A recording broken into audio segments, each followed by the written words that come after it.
जय हिंद दोस्तों आज के इस वीडियो में हम लोग अध्ययन करेंगे क्लास 10th में जो हम लोग साइंस में अनसॉल्व कर रहे हैं, जिसमें आज हम लोग पार्ट 3 में जो आपका जीव विज्ञान है, बायोलॉजी, वही करेंगे। दोस्तों को बता दें कि आप लोग कोई भी अनसॉल्व से पढ़ रहे हो, राजीव से पढ़ रहे हो या चंद से पढ़ रहे हो या किसी भी अनसॉल्व से पढ़ रहे हो, आपको कोई परेशानी नहीं आनी चाहिए। इसके लिए आपको देखना क्या है, बीके देखना है। ठीक, क्या देखोगे? बीके। दोस्तों हम लोग हर एक सेट को कर रहे हैं जिसमें से आपका जीव विज्ञान करेंगे, यानी नौका का मनुष्य में वृक्क एक तंत्र का भाग है जो संबंधित है। वृक्क का मतलब जानते हो आप लोग, किडनी। वृक्क का मतलब क्या होता है? किडनी, जिससे कि हमारा मूत्र का विसर्जन होता है। मूत्र का विसर्जन होता है, उसे हम लोग वृक्क कहते हैं। ठीक है, तो मनुष्य में वृक्क एक तंत्र का भाग है। वृक्क एक तंत्र का भाग है जो संबंधित है, यानी वृक्क संबंधित है। किससे संबंधित है? तो पोषण से नहीं, पोषण से संबंधित नहीं है। फिर श्वसन से नहीं, श्वसन से भी संबंधित नहीं है। उत्सर्जन से संबंधित है। उत्सर्जन मतलब किसका उत्सर्जन करता है? जल का, यानी मूत्र का उत्सर्जन करता है, मूत्र का। तो ठीक है, तो हमारे पास कौन सा ऑप्शन सही हो जाएगा? तीसरा ऑप्शन सही हो जाएगा। नौके खा में स्वपोषी पोषण के लिए आवश्यक है। अच्छा, स्वपोषी पोषण, स्वपोषी किसे कहते हैं? जो अपना भोजन खुद बनाए, यानी सूर्य की प्रकाश की सहायता से स्वयं बना ले, उसे स्वपोषी पोषण कहते हैं। तो स्वपोषी पोषण के लिए आवश्यक है कार्बन डाइऑक्साइड तथा जल, फिर इसके बाद क्लोरोफिल, फिर सूर्य का प्रकाश, इनमें से सभी। तो आपके पास इनमें से सभी, क्योंकि स्वपोषी पोषण के लिए आपको प्रकाश संश्लेषण पढ़ाया गया था, उसमें प्रकाश संश्लेषण, यानी पौधे स्वपोषी पोषण होते हैं। अब पौधे अपना भोजन प्रकाश संश्लेषण से बनाते हैं, और प्रकाश संश्लेषण में पौधों को क्या क्या चाहिए? कार्बन डाइऑक्साइड तथा जल, ये दोनों चाहिए। क्लोरोफिल भी चाहिए, सूर्य का प्रकाश भी चाहिए। तो इनमें से सभी, तो आपके पास चौथा ऑप्शन सही हो जाएगा, इनमें से सभी। इसके बाद क्वेश्चन नंबर ग, अलैंगिक जनन मुकुलन द्वारा होता है। अलैंगिक जनन किसे कहते हैं? जिसमें लिंग की सहायता से संतान की उत्पत्ति ना हो। और मुकुलन का मतलब क्या हो गया? मुकुलन, खंडन, विखंडन, ये तो सब आपको पढ़ाया गया है। तो मुकुलन किसे कहते हैं? मुकुलन का मतलब होता है अपने ही शरीर से छोटे छोटे पहले कली बनते हैं, उसे वही बड़े होते हैं, फिर शरीर से अलग होते हैं, उसे मुकुलन कहते हैं। ठीक है, तो अपने मुकुलन तो आपको पूरा का पूरा पढ़ा दिया गया है। तो मुकुलन किस में होता है? आपको तो पता है कि मुकुलन ईस्ट में होता है। मुकुलन जो है वो ईस्ट में होता है। और आपका दूसरा सही हो गया। तो ग नंबर, अलैंगिक जनन मुकुलन द्वारा होता है। तो अलैंगिक जनन मुकुलन द्वारा किस में होता है? ईस्ट में होता है। ठीक है, इसके बाद घ नंबर, पराग कोश में होते हैं। पराग कोश, तो आपको पता होना चाहिए कि पराग कोश में पराग कण होते हैं। पराग कोश में क्या होते हैं? पराग कण। तो ऑप्शन देख लो कौन सा। पहला बाह्य दल नहीं, अंडाशय नहीं, अंडप नहीं, पराग कण। तो कौन सा ऑप्शन सही हो जाएगा? चौथा ऑप्शन आपका सही हो जाएगा, पराग कण। ठीक, अब आता है आपके पास 10वें का स्वपरागण तथा पर परागण में विभेद कीजिए। तो देखो, स्वपरागण और पर परागण में विभेद, तो आपको हेडिंग डाल लेना है 10वें का। तो डालोगे उत्तर 10वें का। आप लोग हेडिंग बोर्ड में डालोगे स्वपरागण तथा पर परागण में विभेद। तो स्वपरागण तथा पर परागण में विभेद। इसकी तरफ, इसके बाद एक तरफ डालोगे स्वपरागण, एक तरफ डालोगे पर परागण। ठीक है, अब देखो इसको हमने लिख दिया है। ठीक है, तो स्वपरागण और परपरागण में अंतर क्या है? देखो, हमने 2 ही क्यों लिखा है? रीजन ये है क्योंकि ये नंबर भी 2 है, जितने नंबर का होता है उतना ही अंतर लिखा आता है। ठीक है, तो स्वपरागण, स्व माने स्वयं पराग, पराग नहीं है वो परागण। हाँ, देखो, एक ही पुष्प के परागकण, एक ही पुष्प के परागकण उसी पुष्प के वर्तिकाग्र पर पहुंचने को स्वपरागण कहते हैं। यानी जो पुष्प है उसी पुष्प का परागकण उसी पुष्प के ही वर्तिकाग्र पर पहुंचने की क्रिया को हम लोग स्वपरागण कहते हैं। और अगर एक जाति के, जैसे एग्जाम्पल समझो, जैसे मान लो कि ये कोई पुष्प है, ठीक है, ये कोई एक पुष्प है, ठीक।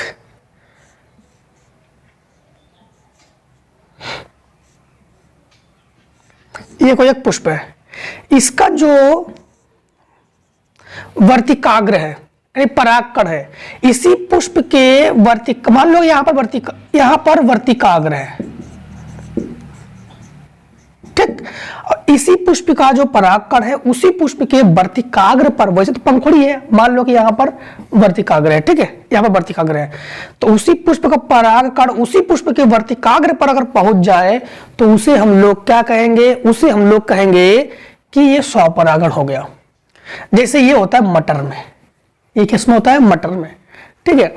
और पर परागण किसे कहते हैं, एक पुष्प के परागकण उसी जाति के, जैसे मान लो कि ये जिस जाति का पुष्प है दूसरा पुष्प भी उसी जाति का है, इसका परागकण अगर इसके वर्तिकाग्र पर पहुंच जाए, इसका परागकण अगर इसके वर्तिकाग्र पर पहुंच जाए, उसी पुष्प के नहीं दूसरे पुष्प के, लेकिन जाति समान होना चाहिए, उसी पुष्प के दूसरे जाति पर अगर पहुंच जाए वर्तिकाग्र पर तो उसे कहते हैं पर परागण।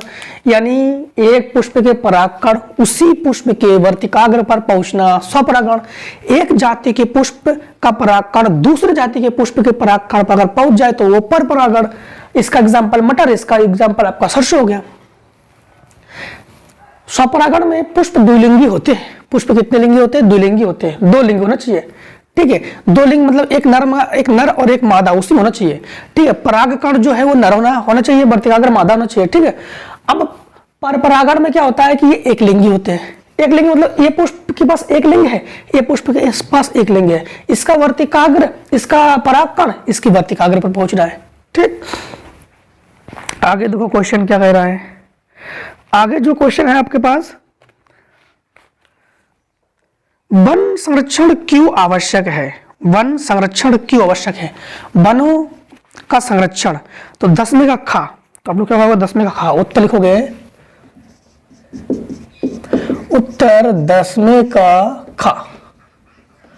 एग्जाम में हेडिंग डालोगे वन संरक्षण। देखो कुछ पॉइंट को हमने लिख दिया है, कुछ पॉइंट आपको समझा भी देंगे। वन हमारे लिए अत्यंत आवश्यक है, वन वर्षा लाने में सहायता करते हैं। वन हमारे लिए अत्यंत आवश्यक क्यों है कि वन वर्षा लाने में सहायता करते हैं, क्योंकि वाष्पोत्सर्जन क्रिया तो वनों से ही होती है ना। बड़ी मात्रा में CO2 को अवशोषित कर लेते हैं, यानी वन क्या करते हैं, वन जो है बड़ी मात्रा में, बहुत अत्यधिक मात्रा में कार्बन डाइऑक्साइड को ग्रहण कर लेते हैं। बताओ जो हम लोग कार्बन डाइऑक्साइड छोड़ते हैं, जो हमारी फैक्ट्रियां होती है, कल कारखाने, गाड़ियां यानी वाहनें होती है, इसमें जो कार्बन डाइऑक्साइड निकलती है सब के सब कौन ग्रहण कर लेती है, वन ग्रहण कर लेती है। इसलिए वन आवश्यक है हमारे लिए। और ग्रीन हाउस प्रभाव को भी कम करते हैं। ग्रीन हाउस को नहीं, ग्रीन हाउस प्रभाव लिख देना यहाँ पर, ग्रीन हाउस प्रभाव, हाँ यहाँ पर ग्रीन हाउस प्रभाव, green house effect, green house प्रभाव को भी ये कम करते हैं और वन जंतुओं के लिए आवास प्रदान करते हैं। इसलिए वन संरक्षण बहुत ही आवश्यक है, ठीक है। इसलिए वनों की कटाई हमें नहीं करनी चाहिए, ठीक। इससे हम लोग श्वसन क्रिया करते हैं ना, उसके दौरान हम लोग ऑक्सीजन ग्रहण करते हैं, वो भी वनों से प्राप्त करते हैं। इसलिए वन संरक्षण आवश्यक है, ठीक। तो इन्होंने अगला क्वेश्चन कहा, स्वपोषी पोषण क्या है, उदाहरण देकर संक्षेप में समझाइए। स्वपोषी पोषण किसे कहते हैं, वह यानी जो अपना भोजन स्वयं बनाए, जो अपना भोजन स्वयं तैयार करते हैं उसे स्वपोषी पोषण कहते हैं। उदाहरण देकर संक्षेप में समझाइए। उदाहरण के तौर पे जैसे पौधे, पौधे क्या करते हैं, प्रकाश संश्लेषण की क्रिया से अपना भोजन बनाते हैं। पौधे प्रकाश संश्लेषण के क्रिया करने के लिए उसको क्या क्या आवश्यक है, कार्बन डाइऑक्साइड तथा जल आवश्यक है, क्लोरोफिल आवश्यक है, प्रकाश आवश्यक है। इन सबसे पौधे जो है अपना भोजन तैयार करते हैं। जो अपना भोजन स्वयं तैयार करे उसे स्वपोषी पोषण कहते हैं। इसके बाद 11 का श्वासोच्छ्वास एवं श्वसन में अंतर। दो श्वासोच्छ्वास और श्वसन में अंतर आपको लिख के फिर इसको समझाते हैं। बता दें कि श्वसन और श्वासोच्छ्वास, श्वसन क्रिया हम लोग करते हैं ना, श्वसन क्रिया में जानते हैं हम लोग, यह एक जैव रासायनिक क्रिया है। और ये क्या है, यह यांत्रिकी या भौतिकी अभिक्रिया है। मतलब समझना, जो श्वसन है यह जैव मतलब जीव जंतुओं द्वारा एक रासायनिक क्रिया के, जीव जंतुओं द्वारा हम लोग जो भी क्रिया, हमारे शरीर जो भी क्रियाएं करती है वो सभी की सभी रासायनिक क्रिया है। तो श्वसन हम ही लोग करते हैं, तो हम लोग कहेंगे यह एक जैव रासायनिक क्रिया है। यह क्या है? एक जैव रासायनिक क्रिया है। और श्वासोच्छ्वास यानी जो भी वाहनें भी वगैरह होती है ना, तो उनकी यांत्रिकी या भौतिकी अभिक्रिया है। तो इसको हम लोग कहेंगे ये यांत्रिकी या भौतिकी अभिक्रिया है, क्योंकि यंत्र का मतलब क्या होता है? मशीन। भौतिकी का मतलब फिजिक्स को ही भौतिक कहते हैं। तो जो भी हमारे पास यंत्र है उसमें जो भी कार्बन डाइऑक्साइड गैस वगैरह निकलती है, जो भी कार्बन डाइऑक्साइड उसके, जैसे आपकी मोटरसाइकिल वगैरह हो गई, सिलेंसर वगैरह हो गया ना, तो उससे जो कार्बन डाइऑक्साइड गैस निकलती है तो उनका वो श्वसन क्रिया हो गया। और हम लोग अपने साइलेंसर द्वारा, अपने नाक द्वारा जो श्वसन क्रिया करते हैं वो हमारा श्वसन हो गया। ठीक है, तो श्वसन एक जैव रासायनिक क्रिया है और श्वासोच्छ्वास एक यांत्रिकी या भौतिक अभिक्रिया है। दूसरा, श्वसन में ऊर्जा मुक्त होती है। ऊर्जा मुक्त का मतलब होता है ऊर्जा निकल जाते हैं, ऊर्जा निकलते हैं। और श्वासोच्छ्वास में ऊर्जा की आवश्यकता होती है, ऊर्जा की प्रयोग होती है और ऊर्जा की आवश्यकता होती है। इसके बाद श्वसन जो है ये कोशिका में संपन्न होता है, कोशिका में संपन्न होता है। और श्वासोच्छ्वास कोशिका से बाहर संपन्न होती है। श्वासोच्छ्वास कहाँ संपन्न होती है? कोशिका से बाहर, मतलब संपन्न होती है।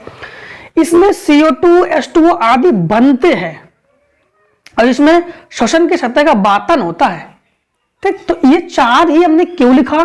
4 इसलिए लिखा है क्योंकि 4 ही नंबर के हैं तो 4 ही लिखना पड़ेगा। इसके बाद आगे क्वेश्चन पूछा गया है 11 का काका अथवा पुष्प में निषेचन क्रिया को प्रदर्शित करने हेतु स्त्री केसर की लंब काट का नामांकित चित्र बनाइए। तो स्त्री काट का जो नामांकित चित्र है ना, वो आपको इस प्रकार से, जो आप लोग स्क्रीन पे देख रहे हो ना, इस प्रकार से बना लोगे। वीडियो को स्टॉप कर लो और इस चित्र को आप लोग बना लो, इसका अभ्यास करते रहो। इसके बाद निम्नलिखित पर संक्षिप्त टिप्पणी लिखिए। दोहरा संचरण, तो दोहरा संचरण, दोहरा परिसंचरण अभी जस्ट हम लोगों ने सेट 1 में 2022 के जो बीजे सेट था, बीजे सेट में 11 का खा दोहरा संचरण आपको पढ़ा दिया गया है। तो उसमें आप लोग पढ़ चुके होंगे, नहीं पढ़े होंगे, डायरेक्ट इस वीडियो में आए हो तो उस वीडियो में जाकर उसको पढ़ लो। इसके बाद परिवार नियोजन पूछा गया है। तो 11 का जो खा का अथवा है परिवार नियोजन, वो भी हमने सेट 1 में ही पढ़ा दिया बीजे में। वहां पर जाकर आप लोग अच्छे से अध्ययन कर लो, ठीक है, उसका पढ़ा दिया गया है उसको। इसके बाद 11 का खा का अथवा संतुलित भोजन पर एक विवरण दीजिए। संतुलित भोजन किसे कहते हैं? वह भोजन जिसमें सभी तरह की पौष्टिक पदार्थ हो, पौष्टिक मतलब पोषण पदार्थ हो, उसे संतुलित भोजन कहते हैं। हम लोग तो जानते हैं दूध एक संतुलित आहार है, हम लोग जानते हैं दूध संतुलित भोजन है, तो हम लोगों को पर डे दूध लेनी ही चाहिए, दूध पीना चाहिए हम लोगों। हाँ, बात देखिए, आंसर तो आपके लिख दिया हमने, फिर भी आपको समझा देते हैं। इनमें क्या लिखा है? संतुलित भोजन किसे कहते हैं? वे पदार्थ जिनमें सभी पोषक तत्व हो, संतुलित भोजन कहते हैं। कितने नंबर का है जानते हो आप लोग? ये भी आपका 4 ही नंबर का है, तो 4 पॉइंट लिख दिए हमने। यह हमारे शरीर को मजबूत बनाता है। संतुलित आहार लेंगे तो शरीर मजबूत बनेगा ही। इसके बाद इसका सेवन करने से जल्दी थकान नहीं होगी। मतलब इसको अगर दिनचर्या में जैसे कोई भी वर्क वगैरह करते हैं, अधिक से अधिक पढ़ाई कर रहे हैं, तो हमें संतुलित आहार लेनी चाहिए, जिससे कि हमें ज्यादा थकान नहीं होती है, माइंड प्रेशर ज्यादा नहीं होता ना, मस्तिष्क स्वस्थ रहता है इससे, संतुलित भोजन से। रोग प्रतिरोधक क्षमता बढ़ती है, यानी शरीर में ज्यादा रोग वगैरह नहीं होते हैं।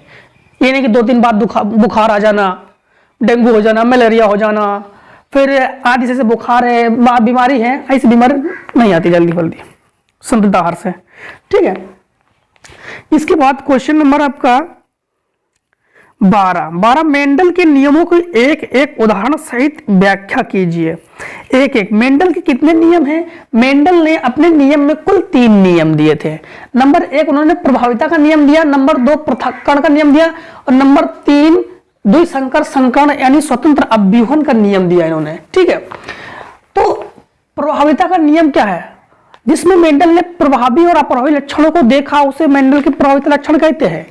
जब मेंडल ने इस नियम में विरोधी लक्षणों के बीच संकरण कराया था, फिर से एक बार समझ लो प्रभाविता लक्षण। मेंडल ने जब 2 कारकों का संकरण कराया था, जिसमें एक कारक प्रभावी निकले थे, एक कारक अप्रभावी निकले हैं, कैसे निकले वो तो बताएंगे अभी। ठीक है, तो वो मेंडल का प्रभावी लक्षण है। और इस नियम में मेंडल ने क्या किया था? विरोधी लक्षणों के बीच संकरण कराया। विरोधी लक्षण मतलब एक पौधा उन्होंने लिया लंबा और एक पौधा लिया उन्होंने बौना। ठीक है, बौन नहीं बौना, एक पौधा लिया लंबा, एक पौधा लिया बौना। तो शुद्ध लंबे और शुद्ध बौने के बीच जब संकरण कराया तो मेंडल को प्रथम पीढ़ी में लंबे पौधे प्राप्त हुए। लंबे पौधे जो कि प्रभावी लक्षण थे, जो कि कैसे लक्षण थे? प्रभावी। इसलिए मेंडल ने इस नियम को प्रभाविता का लक्षण नाम दिया। यानी प्रथम पीढ़ी वाले सभी पौधों को उन्होंने प्रभाविता का नियम दिया। मेंडल ने विपरीत लक्षण वाले पौधों के बीच संकरण कराया और शुद्ध लंबे और शुद्ध बौने के बीच संकरण कराया और प्रथम पीढ़ी में लंबे पौधे प्राप्त हो गए। तो इन्होंने उन्हें प्रभावी लक्षण दिखाई दिए तो उन्होंने कहा ये प्रभावित लक्षण है। पृथक्करण का नियम मतलब पृथक्करण का मतलब होता है अलग अलग होने का। इस नियम में जीन अलग अलग हो जाते हैं। मतलब जब मेंडल ने क्या किया था, जब मेंडल ने दो विपरीत लक्षणों वाले पौधों के बीच संकरण कराया तो संकरण के दौरान प्रथम पीढ़ी में उन्होंने देखा, प्रथम पीढ़ी में तो प्रथम पीढ़ी में लंबे पौधे प्राप्त हुए। प्रथम पीढ़ी में लंबे पौधे, शुद्ध लंबे नहीं थे, संकर लंबे थे। ठीक है, शुद्ध नंबर नहीं, संकर लंबे। संकर लंबे कैसे? आपको 2020 का जब कई बार 2022 का सेट पढ़ रहे, 2020 का सेट जब पढ़ाया था हमने, कई बार आपको ये व्याख्या करके दिया है। इसका टेबल कैसे बनाया था, टेबल बनाना भी सिखाया होगा आप लोगों ने। आंसर को सीरियल से पढ़ते आइए, मजा आएगा। पृथक्करण का नियम, पृथक्करण का नियम में क्या होता है कि जीन अलग अलग हो जाते हैं। नाम सब कुछ है, इसमें जीन अलग अलग हो जाते हैं संकरण के दौरान, संकरण के बाद। ठीक है, इसमें अच्छा इसका उदाहरण ये है, उदाहरण शुद्ध लंबे शुद्ध बौने का बता दिया।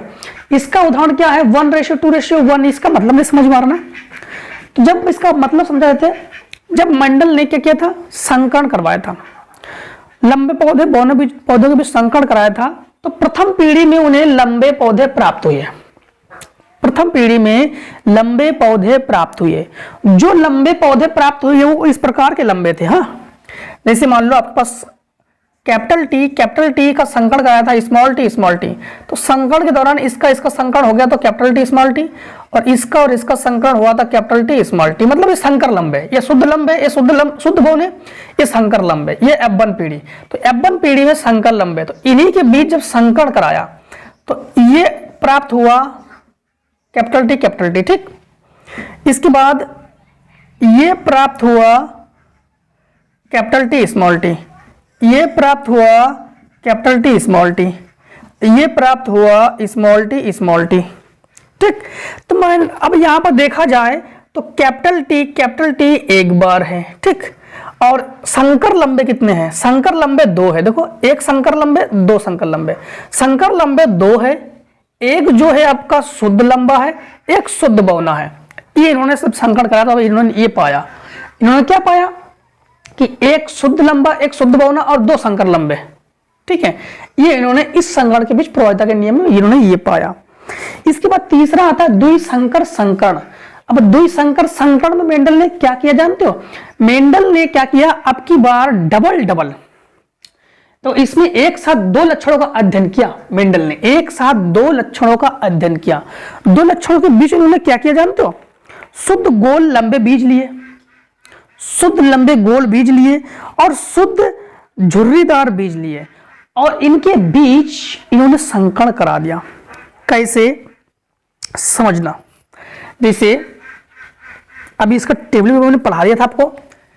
कैपिटल आर, कैपिटल टी, इसका संकरण कराया उन्होंने।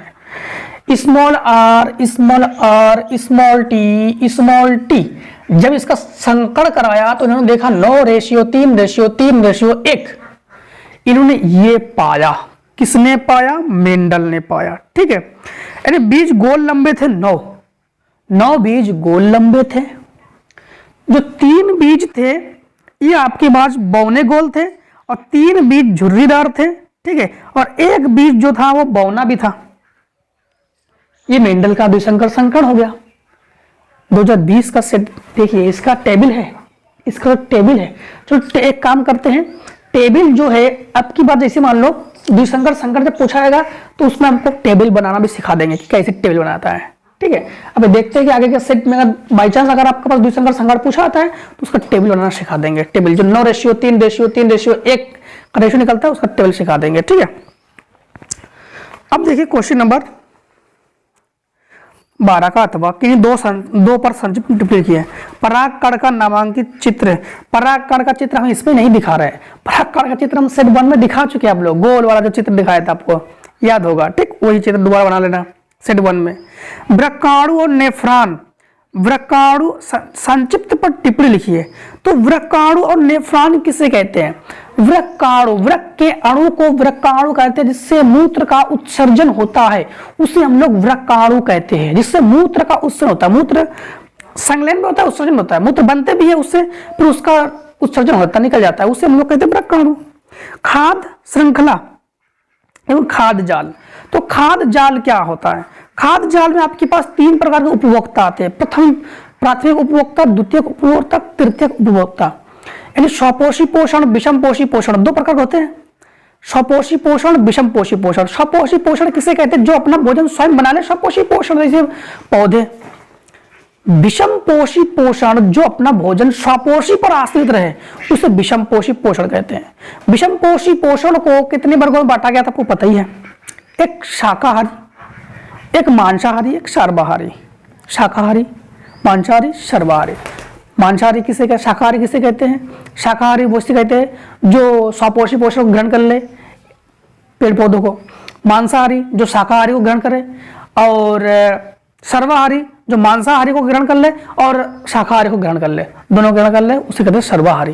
तो बस ज़्यादा नहीं लिखना, थोड़ा लिखना है आपको, क्योंकि संक्षिप्त में कहा इन्होंने। तो खत्म आपका सेट 2B के खत्म। अब सेट 3 में मिलते हैं नेक्स्ट वीडियो में। तब तक दोस्तों जय हिंद, जय भारत। अब लोग स्वस्थ रहिए, मस्त रहिए, आराम से पढ़ते रहिए और मिलते रहिए हर एक सेट में।